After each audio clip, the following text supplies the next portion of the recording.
Salut tout le monde, alors ici je me trouve exactement dans les bureaux de StudyBird, mais plus exactement avec Cyril. Bonjour Cyril. Salut Gaël. Alors Cyril, tu pourrais me dire un peu qui tu es et qu'est-ce que tu permets de faire justement à StudyBird? Donc mon rôle c'est d'accueillir les étudiants internationaux en Australie ou d'aider les personnes qui souhaitent rester en Australie par le biais des études à réaliser leurs projets et les accompagner jusqu'à l'obtention de leur visa. Le point fort, c'est le fait qu'on propose un service sur mesure à l'ensemble de nos étudiants ou futurs étudiants. On a l'avantage de disposer d'un large réseau d'écoles. On travaille avec plus de 100 écoles à travers toute l'Australie, ce qui nous permet, quand l'étudiant vient nous voir, de trouver l'école idéale, la formation idéale par rapport à ses besoins, son projet et surtout son budget. Notre autre grosse force, c'est notre service. Donc on est sur un service personnalisé, individuel et tout au long du process.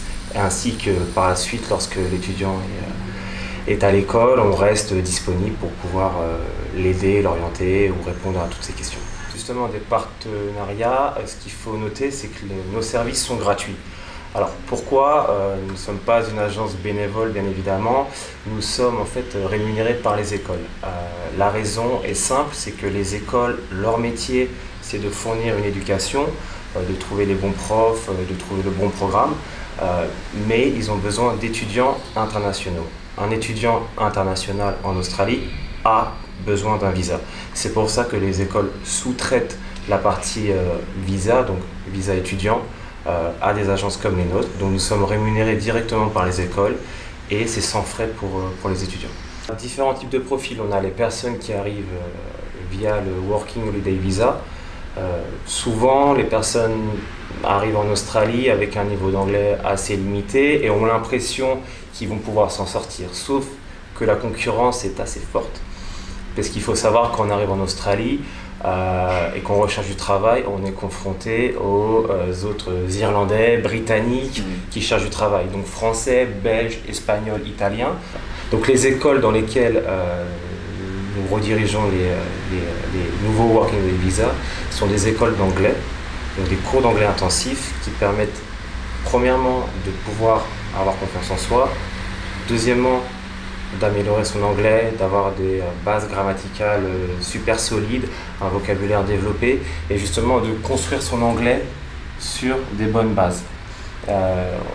Tu as pu rencontrer des gens, ça fait 2 ans, qui sont en Australie et qui ont un anglais, ce qu'on appelle broken English, assez compliqué. Donc on évite ça, on construit sur des bonnes bases. Et troisième point, le plus important parce qu'on est en Australie, on se fait des potes du monde entier qu'on rencontre dans la classe et ça permet de briser des barrières, d'avoir des contacts et de ne pas rester qu'avec des Français ou des Belges ou des francophones. Je viens de souligner l'aspect études sur lequel on intervient principalement. Les études au sens large, donc on a études université, donc si vous êtes en Belgique, en France, Royaume-Uni, peu importe, et que vous voulez étudier un bachelor, donc une licence en bachelier ou un master, on s'occupe de vous trouver l'université qui correspond à votre besoin.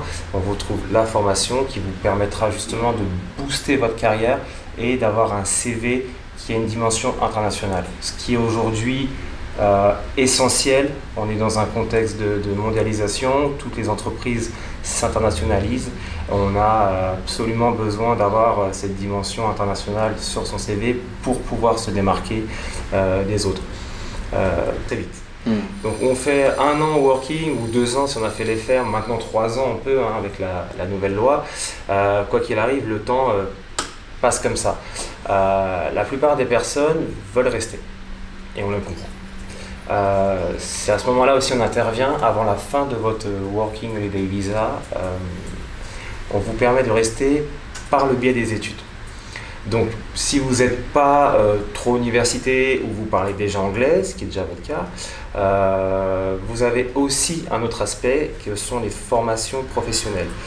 Ce sont des formations qui sont courtes de 6 mois à 2 ans, qui permettent d'obtenir un visa étudiant et d'étudier un domaine précis de manière pragmatique.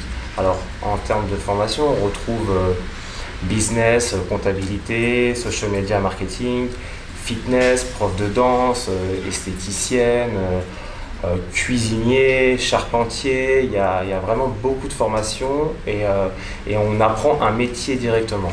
À la suite de ces formations, on obtient un certificate ou un diplôme selon le niveau et ça vous permet de rester en Australie pendant la durée de vos études, donc de 6 mois, ça peut être 3 ans, on peut le renouveler et l'avantage c'est que l'Australie coûte assez cher, la vie est bien mais peut s'avérer chère dans certaines parties du pays. Vous pouvez travailler 20 heures par semaine. Alors c'est un peu un abus de langage parce que c'est 40 heures par tranche de 15 jours, mais on dit tous 20 heures par semaine. Ça vous permet et de payer votre loyer, et de sortir, et d'étudier en même temps. Autre chose, les écoles australiennes, oubliez ce que vous connaissez en Europe, c'est-à-dire votre traumatisme de l'école, de faire 35 heures, votre sac à dos lourd, si vous en aviez un, ça dépend des gens. Ici, c'est très flexible. On est sur au maximum 2 fois par semaine en cours, que ce soit l'université ou les formations professionnelles. Donc ça vous permet d'aller en cours, de travailler et d'aller à la plage.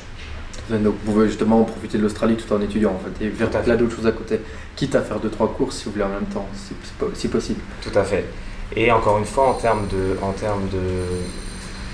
de CV, même si ce n'est pas l'université, c'est un certificat ou un diplôme, vous avez étudié 6 mois, 1 an, 2 ans en Australie, c'est quelque chose que vous pouvez faire valoir à vos employeurs. Et encore une fois, c'est un gros plus pour votre CV. Tout à fait. Alors pour résumer tout par rapport à StudyBird, vraiment pour dire tout, c'est que voilà, si vous voyez cette vidéo, que vous voulez justement étudier en Australie, que vous venez de l'étranger, contactez StudyBird. Ou que vous êtes en Australie, que vous voulez prolonger votre visa, venez ici. Ou si vous voulez justement prolonger vos études et que vous voulez faire un master ou un bachelier, contactez StudyBird. Et en tout cas, ce que j'ai vraiment envie de dire, c'est qu'ils sont vraiment là pour faire du travail de A à Z pour vous accompagner, et c'est vraiment leur force, c'est qu'ils sont vraiment transparents et ils sont justement ici en Australie et vous pouvez les rencontrer, ils sont face à face, ils vous accompagnent depuis où vous êtes jusqu'à en Australie et même encore ensuite. C'est qu'ils essaient vraiment de trouver ce que vous voulez et c'est vraiment leur point fort et j'ai vraiment envie d'assister là-dessus parce que c'est pour ça que moi j'ai choisi de faire cette vidéo là, c'est parce qu'ils sont vraiment incroyables et merci StudyBird. En tout cas, moi, ce que je peux dire, c'est que mon petit code de promo, si vous voyez cette vidéo, c'est One Life. Donc, vous aurez des petites réductions avec justement StudyBird. Et du coup, si tu connais un de tes amis qui voyage ou une des personnes qui aimerait justement étudier en Australie ou que ça pourrait aider un de tes amis à rester plus longtemps en Australie, partage cette vidéo. En tout cas, c'est un plaisir de faire cette vidéo-là pour vous les amis. On se suit pour la suite. Merci StudyBird. Merci à vous. Ciao.